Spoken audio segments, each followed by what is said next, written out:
సమస్త మానవాళికి, ప్రపంచంలోని తల్లులకు, డాక్టర్స్ వితౌట్ బార్డర్స్కు, ఆత్మగౌరవం గల మీడియా ప్రతినిధులకు, ఇంకా న్యాయం కోరుకుంటున్న ప్రభుత్వాలకు మీరందరికీ నేను చెప్పేది ఏంటంటే, అన్యాయాన్ని చూసి మీరు తల తిప్పుకోవటాన్ని నేను ఖండిస్తున్నాను. నా పేరు లక్షలాది మంది సామాన్యుల పేరు లాంటిదే. ప్రసిద్ధమైన ఇంటి పేరు లేదు, ముఖ్యమైన పదవి లేదు. నేను ఒక సాధారణ క్యూబన్ మహిళను, ఒక కుమారేను, ఒక సోదరిని, ఒక దేశభక్తురాలిని. విరిగిన హృదయంతో, వణుకుతున్న చేతులతో నేను ఇది రాస్తున్నాను. ఈరోజు నా ప్రజలు అనుభవిస్తున్నది ఒక సంక్షోభం కాదు. ఇది వాషింగ్టన్ నుండి నిర్దాక్షిణ్యంగా అమలు చేయబడిన ఒక పథకం ప్రకారం జరుగుతున్న క్యాల్కులేటెడ్ మర్డర్. కానీ ప్రపంచం మాత్రం దీనికి మరోలా చూస్తుంది. నా గ్రాండ్ పేరెంట్స్ కోసం ఖండిస్తున్నాను. నేను ఆరోపిస్తున్నాను, క్యూబాలో వృద్ధులు వారి సమయం కంటే ముందే చనిపోతున్నారు. బ్లాకేడ్ అనగా దిగ్బంధనం వల్ల గుండె జబ్బులు, అధిక రక్తపోటు మరియు మధుమేహం వంటి వ్యాధులకు మందులు అందటం లేదు.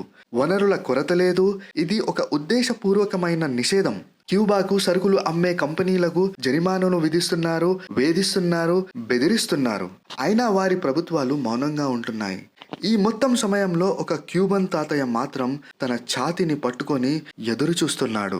మృత్యువు ఎటువంటి హెచ్చరిక లేకుండా వస్తుంది, కానీ ఆ దిగ్బంధనం అలా కాదు. నా పిల్లల కోసం ఖండిస్తున్నాను. నేను ఆరోపిస్తున్నాను, ఇంధనం లేకపోవటం వల్ల క్యూబాలోని ఇంక్యుబేటర్లను ఆపివేయాల్సి వస్తుంది. ఏ దేశాలు మాకు చమురు అమ్మాలో, ఏవి అమ్మకూడదో అమెరికా ప్రభుత్వం నిర్ణయిస్తుండగా చిన్న పిల్లలు మాత్రం తమ ప్రాణాల కోసం పోరాడుతున్నారు. లేటెస్ట్ గా ఇప్పుడు ఏ దేశము కూడా చమురు అమ్మకూడదని అమెరికా ప్రభుత్వం నిర్ణయించింది.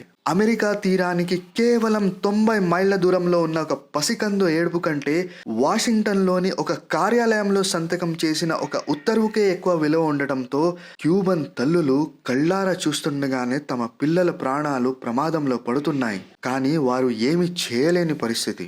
అంతర్జాతీయ సమాజం ఎక్కడ ఉంది? పిల్లలను రక్షించే సంస్థలు ఎక్కడున్నాయి? ఒకవేళ వారెక్కడున్నా క్యూబన్ పిల్లలు బ్రతకడానికి అర్హులు కారని వారు భావిస్తున్నారా? ఉద్దేశపూర్వకంగా సృష్టించబడిన ఆకలిపై నేను ఖండిస్తున్నాను. క్యూబాలో ఆకలి అనేది యాక్సిడెంటలీ ఊడిపడింది కాదు. అది అమెరికా ప్రభుత్వ విధానం. 60 ఏళ్లుగా దాన్ని మెరుగుపరుస్తూ, ప్రతి ప్రభుత్వంలోనూ మార్పులు చేస్తూ, డొనాల్డ్ ట్రంప్ సమయంలో మరింత తీవ్రంగా చేసి, మార్కో రూబియో క్రూరంగా అమలు చేశాడు. దీనిని వారు ఆర్థిక ఒత్తిడి అని పిలుస్తారు. నేను దీనిని ఆకలి ద్వారా చేసే ఉగ్రవాదం అని పిలుస్తాను. నా వైద్యుల కోసం ఖండిస్తున్నాను. నేను ఆరోపిస్తున్నాను, ప్రపంచమంతా కుప్పకూలుతున్న ఆ మహమ్మారి సమయంలో ప్రాణాలను కాపాడిన మా వైద్యుల వద్ద ఈరోజు సిరింజిలు, మత్తుమందు, ఎక్స్రే పరికరాలు ఏవీ లేవు. వాటిని ఎలా ఉత్పత్తి చేయాలో మాకు తెలియదని కాదు, మాకు ప్రతిభ లేదని కాదు, కానీ బ్లాకేడ్ అనగా దిగ్బంధనం కారణంగా మాకు సరఫరాలు, విడిభాగాలు మరియు సాంకేతిక పరిజ్ఞానం అందుబాటులో లేవు. మా శాస్త్రవేత్తలు కోవిడ్-19కి వ్యతిరేకంగా 5 వ్యాక్సిన్లను సృష్టించారు. మీరు నమ్మగలరా? 5. అన్ని ఆతంటకాలు దాటుకొని, ఎవరి సహాయం లేకుండా దిగ్బంధనానికి మరియు అబద్ధాలకు వ్యతిరేకంగా ముందుకు సాగి సృష్టించారు. అయినప్పటికీ ఈ ఘనతకు సామ్రాజ్యం మమ్మల్ని శిక్షిస్తోంది. ప్రపంచానికి నేను చెప్పేది ఏంటంటే, క్యూబా మిమ్మల్ని దానాలు అడగట్లేదు, సైనికులను అడగట్లేదు, మిమ్మల్ని ప్రేమించమని కూడా అడగట్లేదు. క్యూబా మిమ్మల్ని అడిగేది ఒక్కటే, న్యాయం.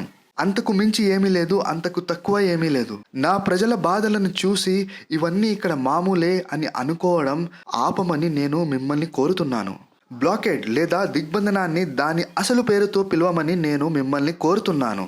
దాని అసలు పేరు క్రైమ్ అగెయిన్స్ట్ హ్యుమానిటీ.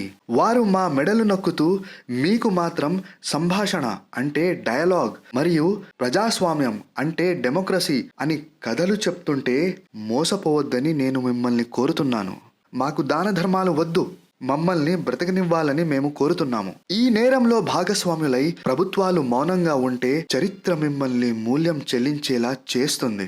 మీడియా ఎన్ని అబద్ధాలు చెప్పినా, ఎన్ని నిజాలు దాచినా, నిజం ఏదో ఒక దారిన బయటకు వచ్చి తీరుతుంది. ఆంక్షలపై సంతకాలు చేసే హంతకులకు మేము క్యూబన్లం మర్చిపోము, క్షమించము.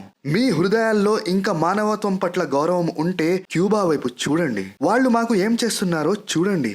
మిమ్మల్ని మీరే ప్రశ్నించుకోండి. చరిత్రలో మీరు ఏ పక్షాన ఉండాలనుకుంటున్నారు? ఈ చిన్న ద్వీపం నుండి, విశాలమైన ప్రజల నుండి లొంగిపోని ఒక సాధారణ క్యూబన్ మహిళ మాటలు మీ హృదయాన్ని కదిలిస్తే వాటిని ఇతరులతో కూడా షేర్ చేయండి. ఇదేదో సూర్యాస్తమయం ఫోటో కాదు, వినోద వార్తలు కాదు, కేవలం మరో అభిప్రాయం కూడా కాదు.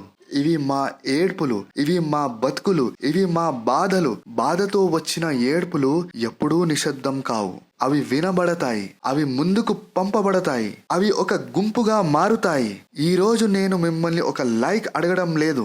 మీ స్క్రీన్ ను కిందికి స్క్రోల్ చేయడం కంటే ఒక పెద్ద పని కోసం మీ బొటన వేళ్లను ఉపయోగించమని నేను మిమ్మల్ని కోరుతున్నాను. దీన్ని పంచుకోండి. దిగ్బంధనం అనగా బ్లాకేడ్ కారణంగా ఆపివేయబడిన ఇంక్యుబేటర్లలో శిశువులు ప్రాణాలు కోసం పోరాడుతున్నారని ప్రపంచవ్యాప్తంగా ఉన్న తల్లులందరికీ తెలియాలి. తద్వారా వాషింగ్టన్ అనుమతించని మందుల కోసం ఎదురు చూస్తూ వృద్ధులు మరణిస్తున్నారని ప్రపంచవ్యాప్తంగా ఉన్న తాతయ్యలకు, నానమ్మలకు తెలియాలి. తద్వారా ఈ కుట్రలో భాగస్వాములైన ప్రభుత్వాలు సిగ్గుపడాలి. తద్వారా అబద్ధాలు చెప్పే మీడియా తప్పించుకోలేకపోవాలి. తద్వారా హంతకులకు తెలియాలి మమ్మల్ని మౌనంగా ఉంచలేరని. ఒక్క వ్యక్తి దీన్ని పంచుకోవడం వల్ల ప్రపంచం మారదు, కానీ వేల లక్షల మంది షేర్ చేస్తే మారుతుంది. అవును, ఈ మాటలను మీలోనే ఉంచుకోవద్దు. మౌనంగా ఉండి ఈ కుట్రలో భాగస్వాములు కావద్దు. ఈ ఖండనను పంపండి. దిగ్బంధనాన్ని దాటి బయటకు పంపండి. ఇప్పుడే పంచుకోండి.